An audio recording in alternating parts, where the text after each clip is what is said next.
Hello everyone, welcome to engineers group. Myself के और आज का जो लेक्चर है उसके अंदर अपन पढ़ने वाले हैं स्टोन मैसनरी। देखो बेसिकली स्टोन मैसनरी होता क्या है। मैसनरी की अपन ने बेसिक सी डेफिनेशन पढ़ी थी ब्रिक मैसनरी के अंतर्गत भी, कि यानी बहुत सारी अलग अलग यूनिट्स को यदि एक साथ जोड़ दिया जाए with the help of mortar, यानी अपन ने मोर्टार के साथ में यदि स्टोन्स की यूनिट को जोड़ दिया जाए और एक कंबाइंड एक कंपोनेंट बनाया जाए, ठीक है, तो उसको अपन क्या कह देते हैं भाई, मैसनरी कह देते हैं। अब जो मैसनरी की अपन बात करेंगे तो मैसनरी के अंदर अपन अल्टीमेटली स्टोन को यूज किया जाता है। और स्टोन कैसे मिलता है अपन को भाई, रॉक की अपन क्या करते हैं, क्यूरिंग करते हैं, ठीक है।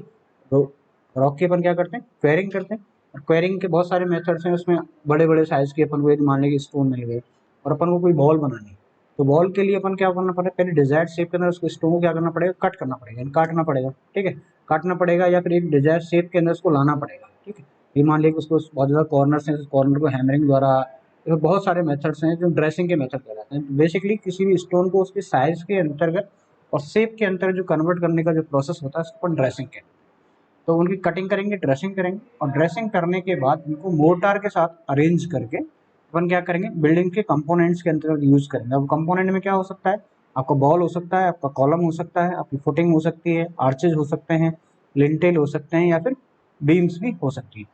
तो ये डिफरेंट डिफरेंट हैं जिनकी अपन बात करते हैं कि कौन कौन से कंपोनेंट्स के अंदर अपन यूज करेंगे। तो बेसिकली जब अपन बात कर रहे हैं यहाँ पे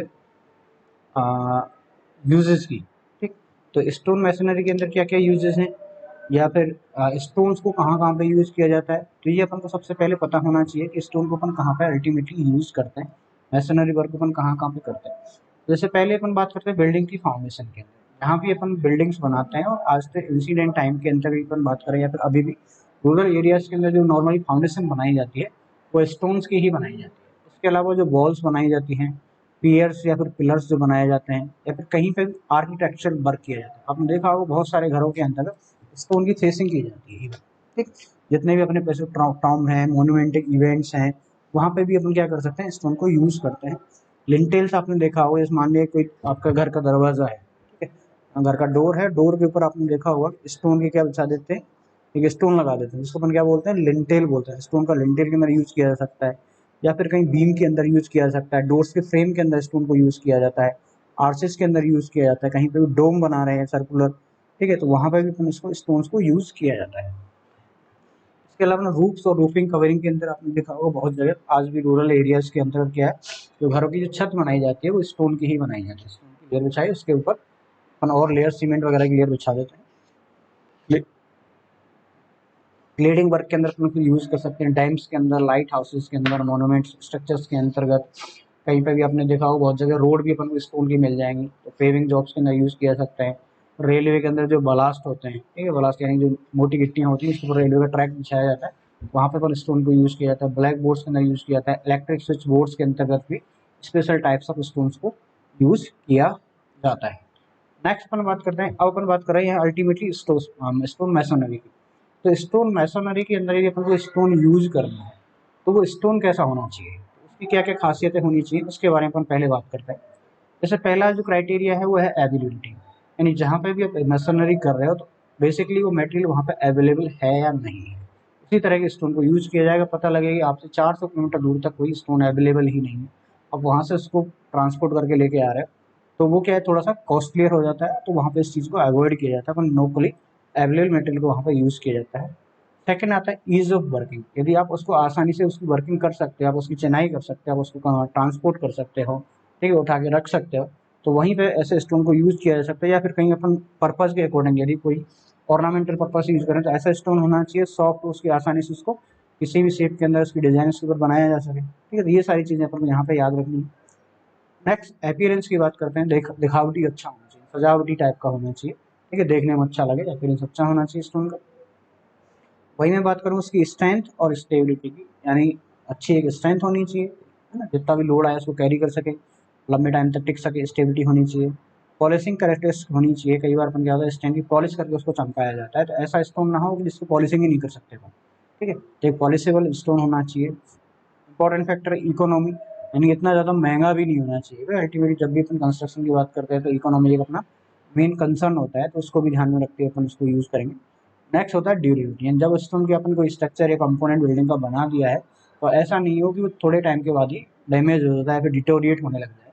तो वो लंबे टाइम तक क्या होना चाहिए, टिकने वाला भी होना चाहिए। तो ये बेसिकली क्या है, जब भी अपन स्टोन को सेलेक्ट करते हैं तो उसके लिए कुछ पैरामीटर्स को ध्यान में रखा जाता है।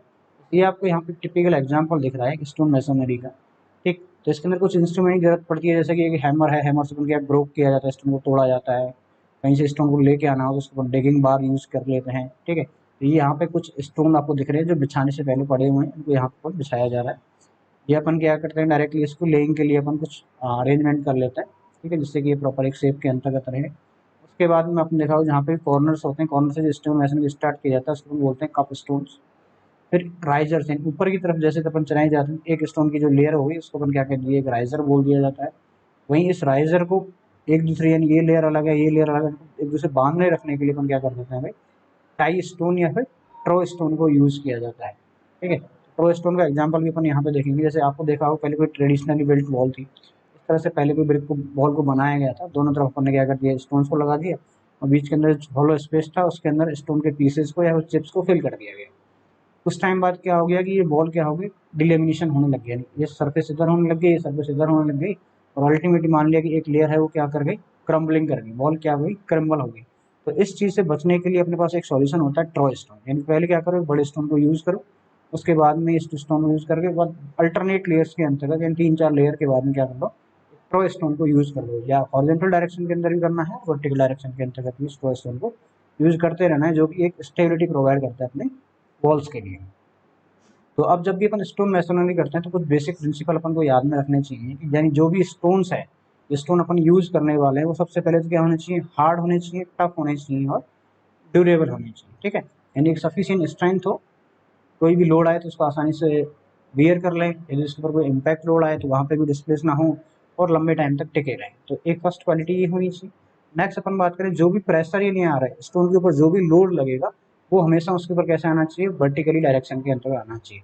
यानी मैं बेडिंग प्लेन यदि मेरा ये है तो जो लोड है वो कैसे आना चाहिए, इसके राइट एंगल पर, यानी कि परपेंडिकुलर डायरेक्शन के अंदर, या अपन कह सकते हैं नॉर्मल आना चाहिए, ना उसके नॉर्मल एक्सिस के अकॉर्डिंग ही आना चाहिए। जब भी स्टोन को यूज किया जाता है तो प्रीफेयरली क्या करना चाहिए, अपन को स्टोन को परफेक्टली ड्रेस्ड कर लेना चाहिए, जिससे अपन को पता लग जाए ईच कोर्स है वो बराबर लेयर का हो जाएगा और जिस शेप के अंदर चाहिए वो उसमें हो जाएगा, ठीक है। और जो भी बॉन्ड अपन बनाते हैं यानी स्टोन के आपस में यदि जब अपन जोड़ेंगे तो क्या होगा, पीछे बॉन्ड बनेगा। तो जब हेड ऑफ बॉन्ड स्टोन है should be the dumbbell well shape, ठीक है। तो डम्बल वेल शेप का मतलब क्या होता है, एक तरफ मोटे स्टोन, दूसरे तरफ मोटे स्टोन और बीच के अंदर क्या होगा, पिचिंग, यानी वही। तो इस तरह का जो बॉन्ड नहीं होना चाहिए। उसके बाद अपन यदि लोड की बात करें, डिस्ट्रीब्यूशन को, यदि अपन लोड के डिस्ट्रीब्यूशन को अपन को प्रॉपर करना है तो अपन को क्या करना चाहिए भाई, in order to obtain, next जो पॉइंट है अपना वो है, in order to obtain uniform distribution of load under the ends of girder roof trusses are large flat stone should B.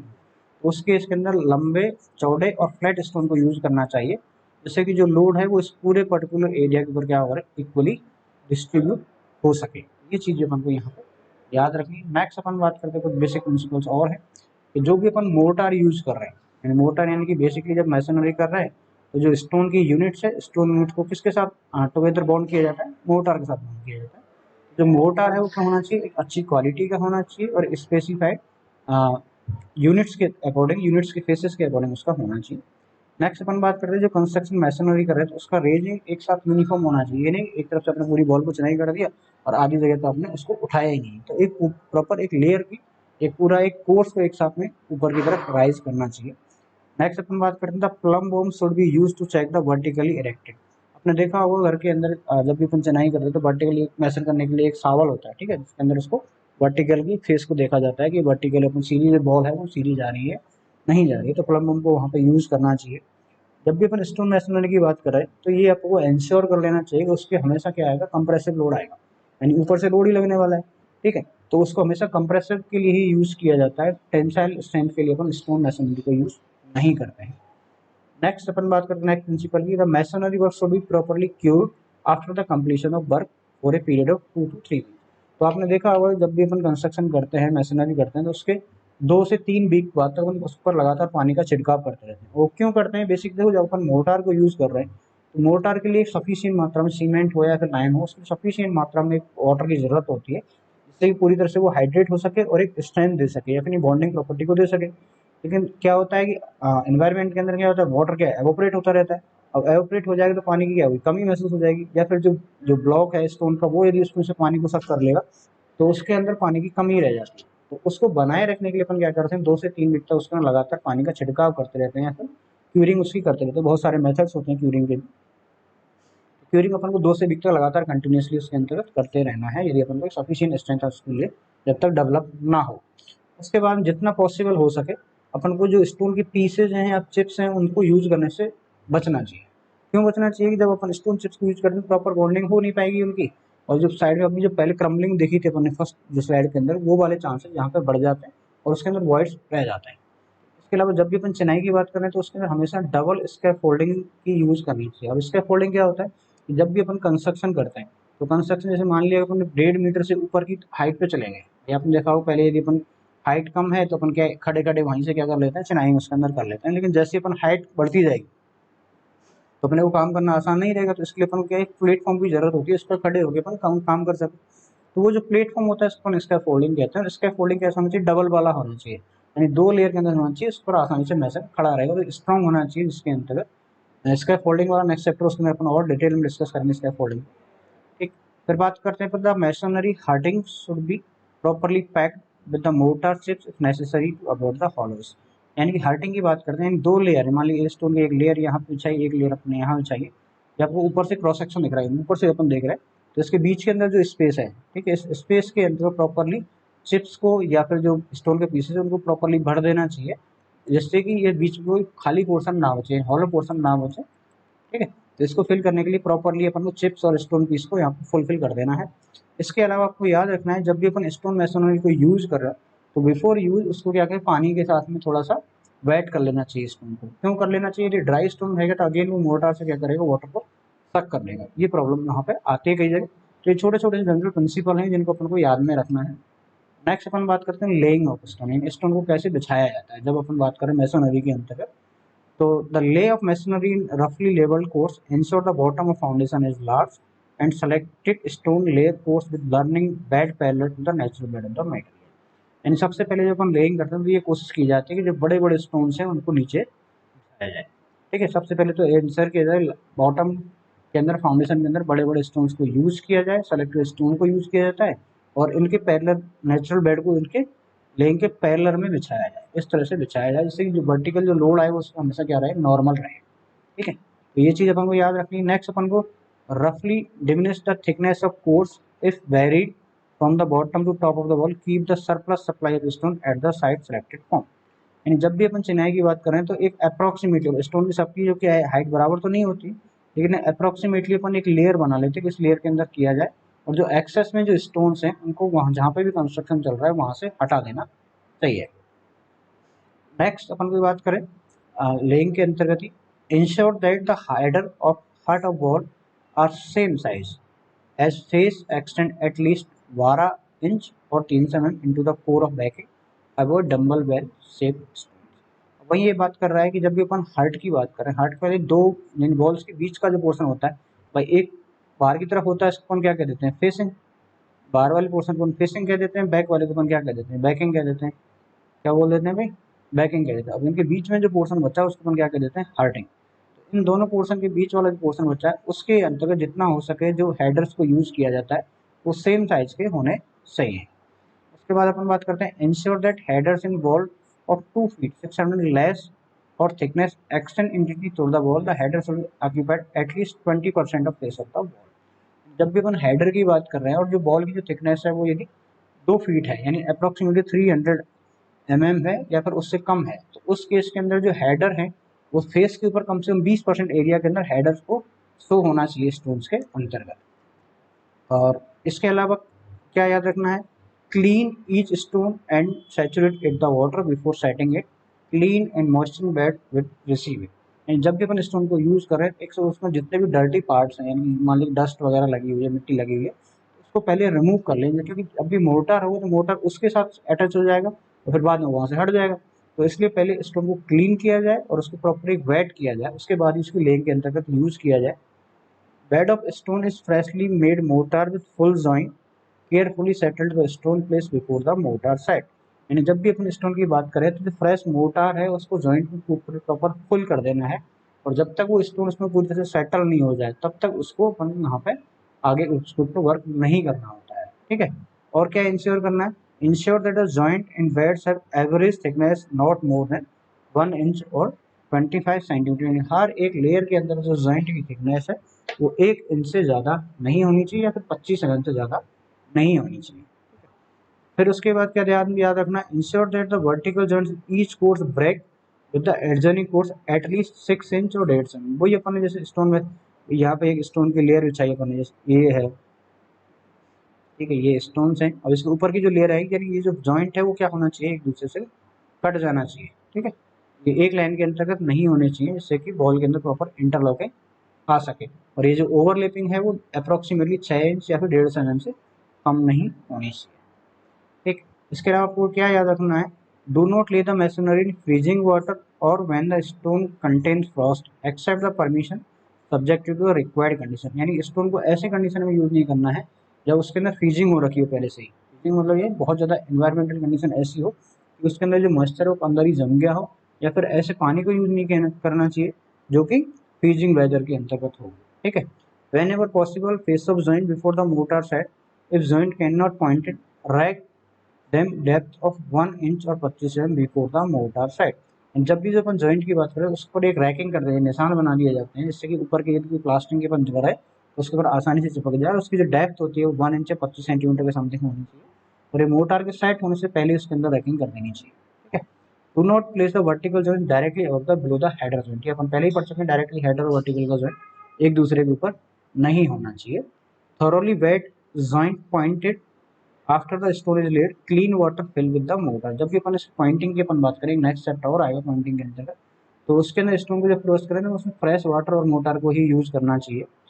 Drive the mortar into the joints and finish with the approved pointing tools, यानी जब भी अपन इसकी Poynting कर रहे हैं तो motor के अंदर जो जॉइंट है उसको फिनिश करने से पहले जो भी पॉइंटिंग टूल है उसे प्रॉपर शेप के अंतर्गत कन्वर्ट कर देना चाहिए, जब भी कुछ क्या हो अपनी वेट कंडीशन के अंतर्गत। द हॉट और dry weather protect the pointed machinery in the sun and keep it wet at least 3 days after the pointing in finish. यदि आपने इसके बर्फ पर पॉइंटिंग करी हुई है तो पॉइंटिंग यदि ऐसे हॉट या ड्राई वेदर में नहीं करनी चाहिए, यदि करनी है तो उसको अर्थ से बचा के रखना है, सनलाइट वगैरह से डायरेक्टली धूप नहीं आनी चाहिए उसके ऊपर एटलीस्ट 2-3 दिन के बाद तक भी। ठीक है, after the pointing completing the mortar is set thoroughly clean the walls and leave them neat condition. यदि आपकी जब पॉइंटिंग कंप्लीट हो गई है तो उसके बाद बॉल को प्रॉपरली क्या कर देना चाहिए, साफ सुथरा कर देना चाहिए, उसके बाद ही अपन उसको यूज करते हैं। जैसे देखो यहाँ पे आपको मैशनरी दिख रही है, उसके अंदर कुछ स्टोन्स दिखेंगे, इन स्टोन्स को आपको याद रखना है। एक होता है अपना बैकिंग स्टोन, ठीक है, एक क्या होता है अपना बैकिंग स्टोन, एक होता है अपना हर्टिंग स्टोन, एक होता है अपना प्लम स्टोन, एक होता है बीएस बॉन्ड स्टोन, सी होता है chip stone, F is the facing. ठीक, तो अल्टीमेटली यदि बाल मेरी ये है और बाहर की साइड ये वाली है, तो इस तरफ जितने भी स्टोन होंगे उसको मैं क्या कह दूंगा भाई, फेसिंग स्टोन। क्या बोल दूंगा भाई, फेसिंग स्टोन। और यदि ये बॉल का मेरा अंदर इंटीरियर है तो इसको मैं क्या कह दूंगा भाई, बैक। ये क्या है मेरा, बैक। ठीक है, तो ये दो चीज़ तो क्लियर हुई भाई, जो फ्रंट साइड में होगा उसका फेसिंग स्टोन, जो बैक साइड में होगा वो बैकिंग स्टोन। इसके अलावा जो बीच का जो पोर्शन है इसके अंदर जो स्टोन्स यूज किए जाएंगे उसको यूज किया जाता है हार्टिंग। क्या यूज किया जाता है भाई, हार्टिंग यूज किया जाता है। फिर उसके बीच बीच में अपन देखा होगा पूरी डेप्थ के अंदर एक स्टोन को यूज किया हुआ है, ठीक है, जिसको ट्रो स्टोन या फिर बेस स्टोन के नाम से भी जानते हैं। ठीक, तो ये अपना क्या हो गया, बॉन्ड स्टोन या ट्रो स्टोन या फिर टाई स्टोन हो गया। उसके बाद कुछ छोटी छोटी चिप्स को भी यूज किया गया बीच के अंदर बर्ड्स को फिल करने के लिए, वो चिप्स स्टोन हो जाएंगे। और बीच के अंदर जो वर्टिकल यूज किया जाता है उसको अपन क्या बोल देते हैं भाई, प्लम्बिंग स्टोन बोला जाता है। ठीक है, और quoining of stone as a header क्या होता है, कहीं भी पोर्शन के अंदर अपन बात करिए वो स्टोन है, इसमें बीच बीच के अंदर अपन टॉप पोर्शन के अंदर ये लगा देते हैं, उसको अपन क्या कहते हैं, क्यूनिन स्टोन। जैसे यहाँ पे कोई भी एंड होगा तो एंड के ऊपर अपन ये लगा दिए क्या है, quoining stone as a stretcher. भाई लंबाई के अकॉर्डिंग लगाया हुआ तो स्ट्रेचर होता है, यदि वही हेडर के यानी उसकी ब्रेड्थ और उसकी कम है तो उसे एज ए हेडर बोल दिया जाता है। तो ये कुछ स्टोन्स हैं जो कि रवल मैसोनरी के अंदर, रैंडम रवल मैसोनरी के अंदर यूज किए जाते हैं। टाइप्स ऑफ मैसोनरी अपन आगे बात करेंगे। और जैसे ये जॉइंट की अपन बात करें, ठीक है, मैसोनरी जॉइंट की बात करें, ये सरफेसेस हैं। ठीक है, तो यहाँ पे बीच बीच के अंदर अपन क्या पॉइंटिंग कर देते हैं। प्लस पॉइंटिंग क्या होती है, ये सारी कुछ पॉइंटिंग के टाइप हैं। जैसे यहाँ पे अपन ने कुछ पोर्शन को कट कर दिया वो प्लस पॉइंटिंग हो गई। ठीक है, यहाँ बीच में कोई चिप स्टोन आ गया। ठीक, यहाँ पर जो स्टोन मैसोनरी इसको अपन इस तरह से कट कर दिया, ठीक है, इसको हम रिकस्ट बोल देते हैं। यदि बाहर की तरफ निकला हुआ मोटा है तो उसको रिवर्स जॉइंट बोल देते हैं। यदि बाहर की तरफ वी ग्रोव को ऐसे बना दिया तो वी ग्रोव जॉइंट हो जाएगा। ये सारा मोटर है। फेसिंग और बैकिंग स्टोन, ये फेसिंग और बैकिंग वर्क के अंतर्गत कुछ पॉइंटिंग वर्क की जाती है। पॉइंटिंग वाले चैप्टर के अंदर आप हम क्लियर कर लेंगे। उसके बाद जो अपना सबसे इंपॉर्टेंट जो टॉपिक है इसके अंदर वो आता है स्टोन मैसोनरी के टाइप्स। तो बेसिकली देखो, सबसे पहले अपन स्टोन मैसोनरी को दो टाइप में कन्वर्ट करते हैं। एक तो होता है रबल मैसोनरी और एक होता है अपना एस्लर मैसोनरी। ठीक है, अब रबल मैसोनरी के कुछ फर्दर टाइप्स हैं, जैसे कि uncoursed rubble masonry, built up course rubble masonry, built up and regular course, polygon rubble masonry, flint rubble masonry और ड्राई रबल मैसोनरी। ठीक है, ये क्या है, रबल मैसोनरी की टाइप है। वहीं पे एस्लर की बात करें तो ashlar fine masonry, ashlar rough tools, rock and quarry face, ashlar chamfered, ashlar back and break and ashlar fishing.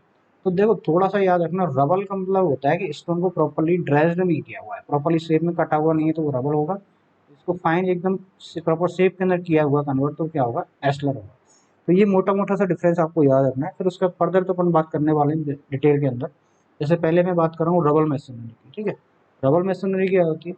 In this category the stones use are either undressed और रफली ड्रेस्ड। या तो उनको पूरी तरह से ड्रेस ही नहीं किया गया है या फिर बहुत रफली ड्रेस किया गया है, यानी उनकी प्रॉपर साइज और शेप में कन्वर्ट उनको नहीं किया गया है। तो अब इस तरह से होंगे तो उनके अंदर जॉइंट क्या रहेंगे भाई, ज़्यादा रहेंगे, वाइडर जॉइंट रहेंगे। This can be further subdivided as uncoursed, coursed, random, dry, polygon, flint. ठीक है, तो ये इसके फिर फर्दर क्लासिफिकेशन अपन ने देखा ही था। तो अब बात करते हैं पहले रैंडम रबल मैसोनरी की। ठीक है, रबल मैसोनरी के अंदर फर्स्ट है अपना क्या, random rubble masonry. This is the cheapest and roughest and poorest form of stone masonry. यानी ये सबसे सस्ती है, ठीक है, सबसे रफ है और सबसे घटिया पुअरेस्ट क्वालिटी की होती है। The stone use in types of masonry very much very in their shape and size and directly obtain from the quarrying. यानी इसमें जो स्टोन यूज किए जाते हैं उनकी अलग अलग बहुत ज़्यादा साइज के अंदर डिफरेंस होता है। ठीक है, बहुत ज़्यादा शेप के अंदर डिफरेंस होता है। जो डायरेक्टली अपन क्वेरिंग से मिले उनको डायरेक्टली चिनाई करनी है तो वो अपना क्या कहलाता है भाई, रैंडम रबल मैसोनरी कहलाता है। जिसके अंतर्गत uncoursed masonry can be divided into following. अब अनकोर्स भी, यानी कोर्स का मतलब क्या होता है, एक लेयर के अंदर, और अनकोर्स यानी एक लेयर पूरी तरह से नहीं बन रही तो अनकोर्स हो जाएगी। अब जो अनकोर्स है उसके भी दो फर्दर टाइप हैं, एक तो रैंडम है, अनकोर्स रैंडम रबल, और अनकोर्स स्क्वायर्ड रबल। ठीक, इनकी अपन बात करते हैं। सबसे पहले अपन बात कर रहे हैं अनकोर्स रैंडम रबल मैसोनरी। ठीक है, the weak corner and edges are remove with the mason as a hammer. Generally bigger stones are employed at the quoins and jambs to increase the strength of masonry. यहाँ पे आपको दिख रहा होगा, देखो यहाँ पे बड़ा स्टोन है, यहाँ इसकी साइज अलग है, इसकी साइज अलग है, इसकी साइज अलग है, और यहाँ पे कोई भी आपको एक कोर्स नहीं दिख रहा है भाई, एक पूरी भी लाइन नहीं दिख रही है कहाँ पे होगी मेरी खत्म हो रही है।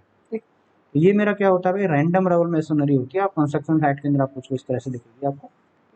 तो इसके अंदर वही अगेन वही स्टोन्स हैं, इस बीच के अंदर जो है वो हार्डिंग स्टोन है, ये बैक साइड में बैकिंग स्टोन है, फ्रंट साइड के अंदर फेसिंग स्टोन है, बीच के अंदर ये बॉन्ड स्टोन है।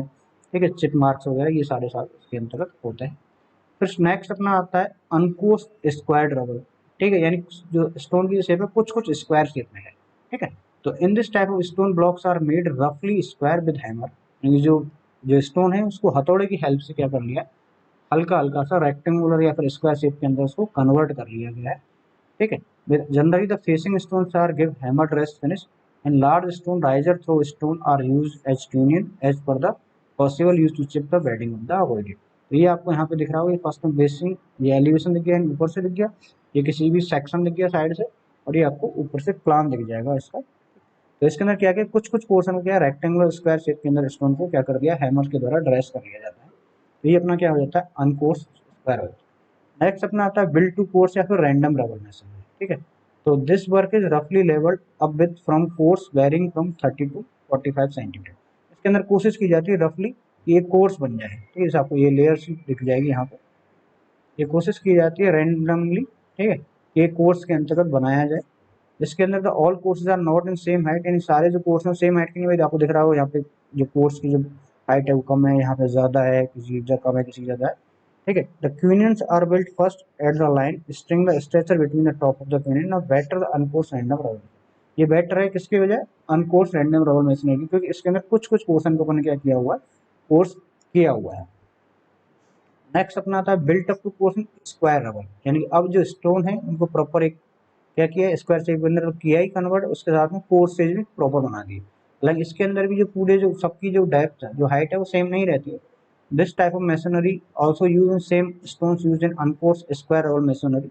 Each course consist union jumps bonders through stone and same height with the smaller stone built in the between. छोटे छोटे स्टोन्स को बीच के अंदर उसमें डाल दिया जाता है। नेक्स्ट अपना आता है थर्ड, बिल्ड टू कोर्स और रैंडम रबर मैसनरी। ठीक है, in this type of stone masonry the uniform height stones are used in horizontal layer not less than 13 centimetre. यानी सारे जो स्टोन की जो हाइट है वो क्या की जाती है, यूनिफॉर्म यूज की जाती है। Generally stones are bed are hammered a chisel dress and depth of least 10 centimeter from the face. यानी स्टोन की अब ड्रेसिंग की जा रही है with the help of chisels की हेल्प की जा रही है, और सेम हाइट के स्टोन्स को लगातार कंटिन्यूसली यूज किया जा रहा है, और इनकी जो फेसिंग है वो एटलीस्ट 10 सेंटीमीटर आपकी होनी चाहिए। The stones are arranged in such a manner that the vertical joints two consecutive floors do not coincide with each other shown in figure। यानी इस तरह से अरेंज किया, यानी कि इनके सेम अल्टरनेट लेयर के अंदर तो सेम पे मिल जाए, लेकिन एक ही लाइन के अंदर जो जॉइंट है वो वर्टिकल नहीं मिलनी चाहिए इस तरह से। ठीक है, इस तरह से इनको अरेंज किया हुआ है, इनसे कट हो जाए। ठीक है, जिससे कि अपना क्या होता है, एक प्रॉपर इंटरलॉकिंग हो पाती है और स्टेबिलिटी यहाँ पर मिलती है। नेक्स्ट अपना आता है पॉलीगन डबल मैसनरी। ये भी आपने देखा होगा। तो in this type of masonry the stones are रफली dressed to an irregular polygon shape. यानी जो भी शेप है उसी शेप के अकॉर्डिंग इसको लगा दिया जाता है। ये आपको दिख रहे होंगे यहाँ पे, भाई ये साइज का स्टोन है तो इसकी यहाँ रख दिया, फिर इस तरह का रख दिया, फिर इसके ऊपर इस तरह से पॉलीगन मैसनरी हो जाती है। ठीक है, ये बाहर की तरफ तो अपने यूनियंस लगा दिए, ठीक है, और ये अंदर की तरफ यूनियंस लगा दिए। ठीक, लेकिन ये वैसे अपन क्या कीजिए, आपको रैंडम पॉलीगन सीखना। पॉलीगन क्या होता है, जिसके साइड्स होती हैं, अलग अलग साइड्स होती हैं। ठीक, तो in this masonry stones are रफली dressed in regular polygon shape. The stones should be arranged to avoid the long vertical joints in face of and break the joint as much as possible. A small stone chips should not be used in support the stone and facing as shown in the figure below। तो इसके अंदर small stones को use नहीं किया जाता, directly क्या करें, जो भी पॉलीगन है उनको एक दूसरे के ऊपर अरेंज कर दिया जाता है, कोई भी वर्टिकल जोन आपस में मैच नहीं करना चाहिए। इस तरह की जो मैसनरी की जाती है उसको हम क्या कर देते हैं, पॉलीगन रबल मैसनरी। नेक्स्ट अपना आता है फ्लिंट रबल मैसनरी।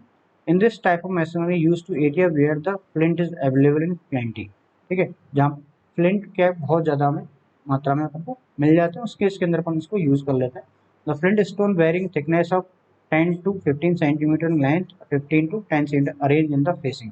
यानी इसके अंदर अपन को जो फ्लिंट है, फ्लिंट का मतलब क्या होता है, इसकी थिकनेस तो क्या होती है, कम होती है, लंबाई थोड़ी सी ठीक ठाक होती है, वो अपन यूज कर लेते हैं इन कोर्स के अंदर। अब ये दोनों तरह की हो सकती है, कोर्स और अनकोर्स फ्लिंट मैसनरी, जो कि आपको डायग्राम में दिख रही है।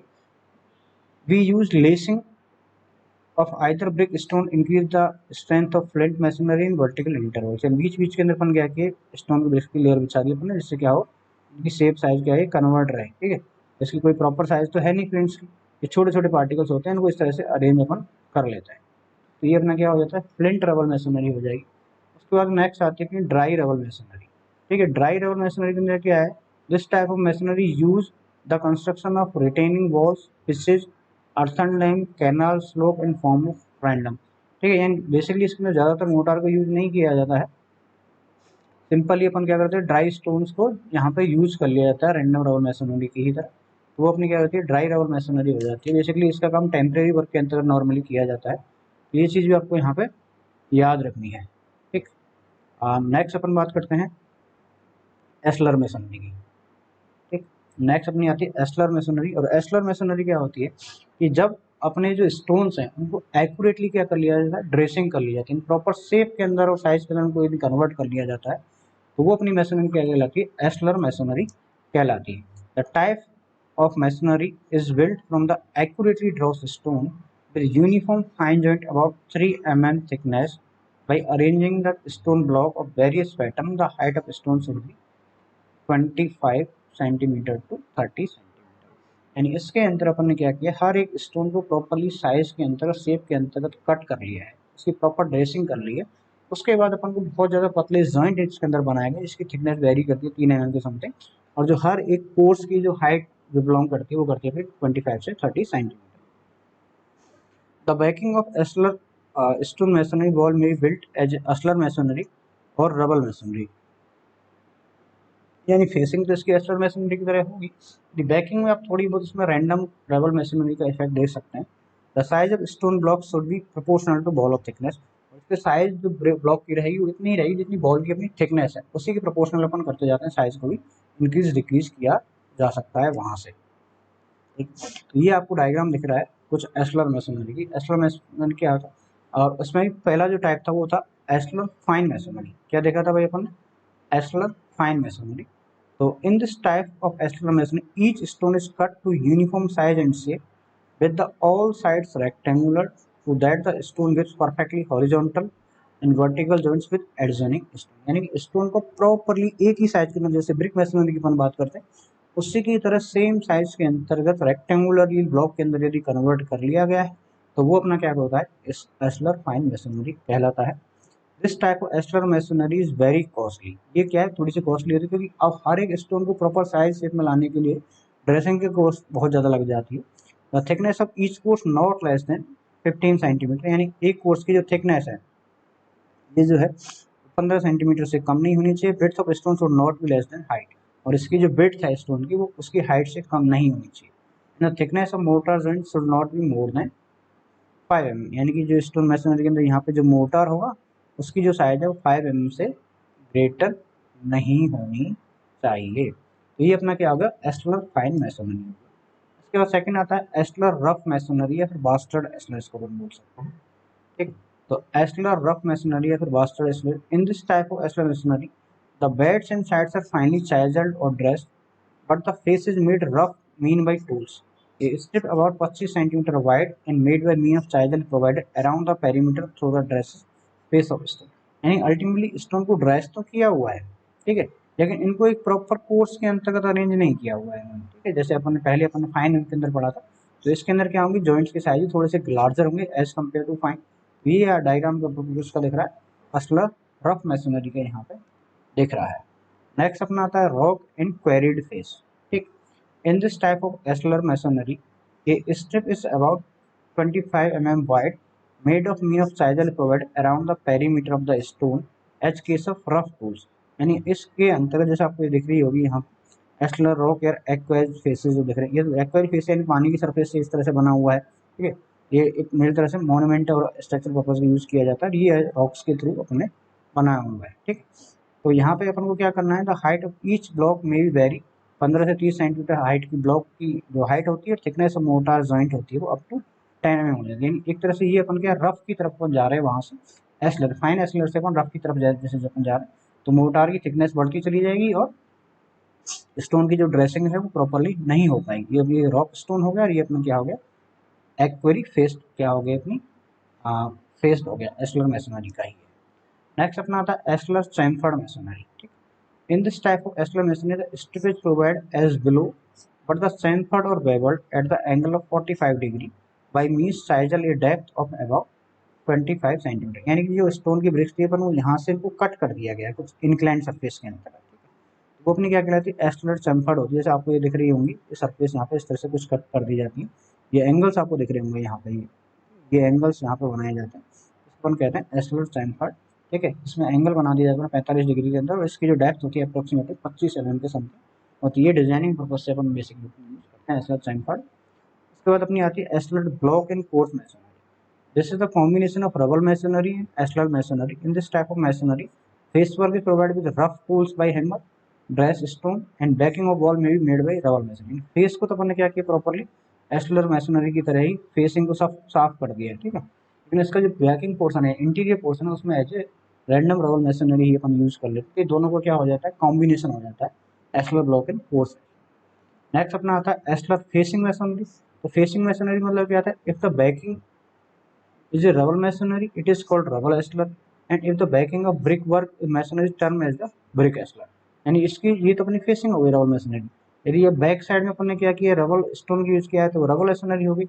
वहीं यदि अपन ने ब्रिक को यूज कर लिया बैकिंग के अंतर्गत तो क्या हो जाता है, ब्रिक एस्लर हो जाता है। तो ये अपने क्या हुई टाइप्स ऑफ स्टोन मैसोनरी के कुछ टाइप्स हो गए। नेक्स्ट एक इंपॉर्टेंट चीज है, कई बार पूछ लिया जाता है कॉर्निस क्या होता है।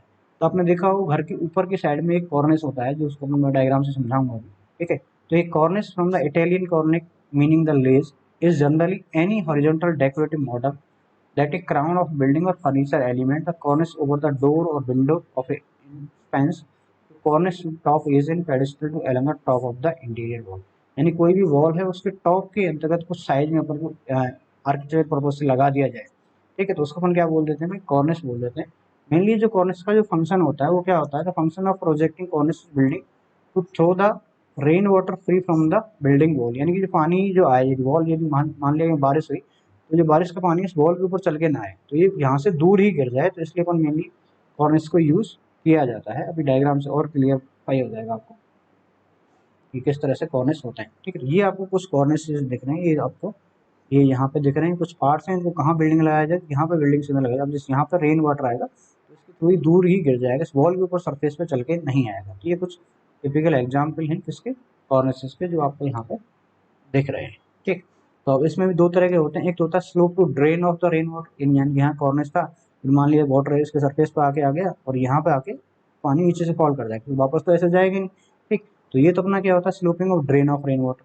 कई बार क्या होता है कि कॉर्निस के ऊपर की तरफ एक चैनल बना दिया जाता है, ये जिसके ऊपर क्या है रेन वाटर को आगे फ्लो करके लिया जाता है। तो ये क्या है, रेन वाटर कलेक्शन चैनल है ऊपर तक जो कॉर्निस के ऊपर बनाया गया।